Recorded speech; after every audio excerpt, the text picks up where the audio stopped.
যে পাতাকে বিজ্ঞানীরা বলে মিরাকেল বা সুপারফুড, আমি আজকে সংগ্রহ করছি সেই পাতা। আর প্রায় 90% মানুষই জানে না যে কেন এই পাতাকে সুপারফুড বলা হয়। কারণ এই পাতার মধ্যে রয়েছে দুধের চেয়েও বেশি ক্যালসিয়াম, কমলার চেয়েও বেশি ভিটামিন সি, তাই বিজ্ঞানীরা একে সুপারফুড বলে আখ্যায়িত করেছেন। এই পাতা শরীরের রোগ প্রতিরোধ ক্ষমতা বাড়ানো থেকে শুরু করে রক্তের শর্করা নিয়ন্ত্রণ পর্যন্ত, মানে সব কিছু নিয়ন্ত্রণ করতে সক্ষম। অনেকে হয়তো অজান্তে খাচ্ছেন, কিন্তু তারা জানেনই না যে তাদের কতটা উপকার হচ্ছে। জেনে খেলে আরও ভালো লাগে, তাই না? প্রতিদিনই আমরা যেসব বিষাক্ত জিনিস আমাদের শরীরে নিই, সেই সব বিষ মানে টক্সিন বের করে দেওয়া এর কাজ। তাছাড়া হজম শক্তি বাড়ানো এবং দুর্বলতা কমানো, সবেতেই এই পাতার জাদু। আর সব থেকে অবাক করা বিষয় হলো, এই পাতাটা হয়তো আপনার বাড়ির কাছেই আছে, আর পাতাটার নাম হলো সজনে পাতা বা মোরিঙ্গা। আর জানেন তো, ঠিক এই সময়টা, এই বৈশাখ জ্যৈষ্ঠ মাসে সজনে পাতার ডাল কেটে দেওয়া হয় সজনে খাওয়ার পরে, তারপরে কচি পাতা বের হয়, আর এই কচি পাতাগুলো দুর্দান্ত খেতেও লাগে। এই ভিডিওতে আমি বলে দেব যে কিভাবে রান্না করলে আপনি সজনে পাতার থেকে দুর্দান্ত টেস্ট পাবেন। আমরা ভারতীয় মহিলারা প্রায়ই দেখা যায় যে আয়রনের অভাবে ভুগতে থাকি, আর পালং শাকে যে আয়রন রয়েছে তার থেকেও 3 গুণ বেশি আয়রন রয়েছে এই সজনে পাতায়। আবার যেহেতু কলার থেকে 3 গুণ বেশি পটাশিয়াম রয়েছে এতে, তাই ডায়াবেটিস রোগীদের যে সবসময় একটা শারীরিক দুর্বলতা থাকে, সেটা কিন্তু সজনে শাক খেলে একদম কেটে যায়। খেয়ে দেখবেন। একটা জিনিস দেখবেন যে আমরা অনেক সময় খাবারের মাধ্যমে আয়রন গ্রহণ করি, কিন্তু ওটা আমাদের কাজে লাগে না বডিতে। বিশেষ করে সেটা হচ্ছে উদ্ভিদের থেকে আমরা যেই আয়রনগুলো পাই, তখন সেটা আমরা খাই, ওটা কিন্তু শরীরে আয়রনের ঘাটতি মেটে না। তো সেটার জন্য একটা ছোট্ট পরামর্শ দিচ্ছি, আমি যেটা জেনেছি আর কি, সেটাই আপনাদের কাছে শেয়ার করছি।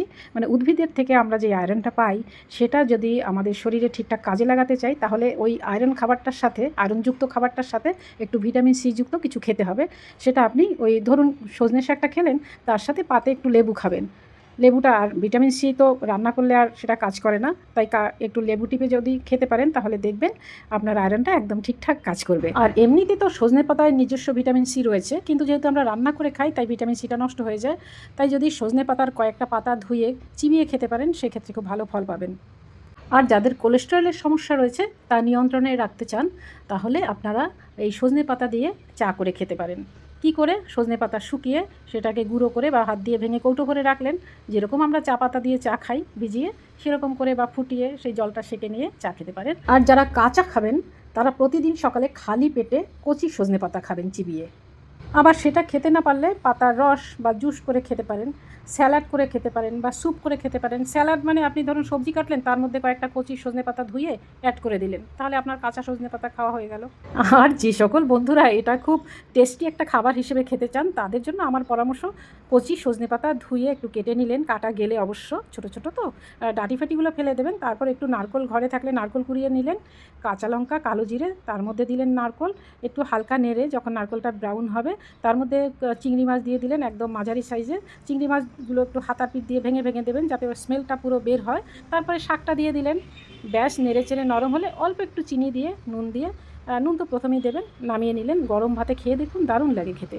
আর ডায়াবেটিস রোগীদের ক্ষেত্রে এটা যে কী ভালো, মানে অমৃত খাবার বলতে পারেন, মানে গুণাগুণের জন্য অমৃত বলছি। সেটা হচ্ছে যে রক্তে শর্করা নিয়ন্ত্রণ করে কিভাবে, সজনে পাতায় থাকা যে ফাইটোকেমিক্যালস রক্তে গ্লুকোজের মাত্রা কমিয়ে একেবারে স্বাভাবিক রাখতে সাহায্য করে। তাছাড়াও ইনসুলিন নিঃসরণ বাড়ায় এটা, এটি অগ্নাশয় থেকে ইনসুলিন নিঃসরণ বাড়াতে সাহায্য করে, যা ইনসুলিন রেজিস্ট্যান্স কমাতে ভূমিকা রাখে। আবার এটা কিন্তু অ্যান্টিঅক্সিডেন্টে এত ভরপুর, যা প্রদাহনাশক। এতে প্রচুর পরিমাণে ভিটামিন সি তো রয়েছে, আগেই বলেছি, এবং অ্যান্টিঅক্সিডেন্টও রয়েছে, যা ডায়াবেটিস জনিত প্রদাহ বা জ্বালাপোড়া কমায়। আর যারা রয়েছেন ডায়াবেটিস রোগী, তারা কাঁচা খেতে চেষ্টা করবেন। কিন্তু যাদের কিডনির সমস্যা রয়েছে, তারা কিন্তু সজনে পাতা না খাওয়াই ভালো, বা খেলেও খুব সামান্য পরিমাণ, ডাক্তারের পরামর্শ অনুযায়ী। এভাবে এটা খাওয়ার সময় কিন্তু পাশাপাশি আপনাকে একটু সতর্কও হতে হবে, কারণ সজনে পাতা ডায়াবেটিসের ওষুধের বিকল্প নয়, এটা ভাববেন না। মানে আপনি ওষুধ খাবেন, তার পাশাপাশি এটা সহযোগী খাবার হিসেবে খেতে পারেন, বা অতিরিক্ত সেবনে কিন্তু আপনার পেট খারাপ হতে পারে। তাই প্রতিদিন ধরুন এই 50 গ্রামের কম খাবেন, এটাই খাওয়া উচিত। বেশি খেলেই কিন্তু গড়বড়, কারণ ভালো খাবার তো, এটা কম খেতে হয়। আর ইনসুলিন বা ডায়াবেটিসের ওষুধ সেবনকারীদের বলছি, তারা ডাক্তারের পরামর্শ নিয়েই এটি গ্রহণ করবেন। আমার কথাই কিন্তু শেষ কথা না, নিজেদের দায়িত্বে খাবেন। তবে আপনি বাজারে কিন্তু চাইলেই সজনে পাতা পাবেন না, কারণ বাজারে এটা দেখা সবসময় থাকে না। সেই জন্য বাড়িতে একটি গাছ লাগাতে হবে, ছাদ বাগানেও চাইলে লাগাতে পারেন। আর এইটা ভালো হয় বেলে দোআঁশ মাটি বা পলি মাটিতে। আর সবচেয়ে ভালো এটাতে হয়, কিন্তু আপনি যে কোনো হালকা বা দ্রুত জল সরে যায় সেরকম মাটিতে এটা লাগাতেই পারেন। তবে বন্ধু, একটা খুব অসুবিধে, সেটা হচ্ছে এই গাছে খুব শুঁয়োপোকা জন্মায়। আর যারা শুঁয়োপোকা ভয় পান, তার থেকে দূরে থাকতে চান, তারা যদি সজনেপাতার গাছ না লাগাতে চান, সেক্ষেত্রে আপনি বাজারে শুকনো সজনেপাতা কিনতে পাবেন অনলাইনে। এই ভিডিওর নিচের দিকে যে লিঙ্ক রয়েছে তাতেও দেওয়া থাকলো ড্রাই সজনেপাতা কেনার জন্য। দর্শক বন্ধু, আপনি কীরকম করে সজনেপাতা খান, আদৌ কি খেয়েছেন কখনো, অবশ্যই কমেন্টে জানাবেন। আর আজ তাহলে এই পর্যন্তই। আপনারা সবাই ভালো থাকুন আর গাছের যত্ন নিন।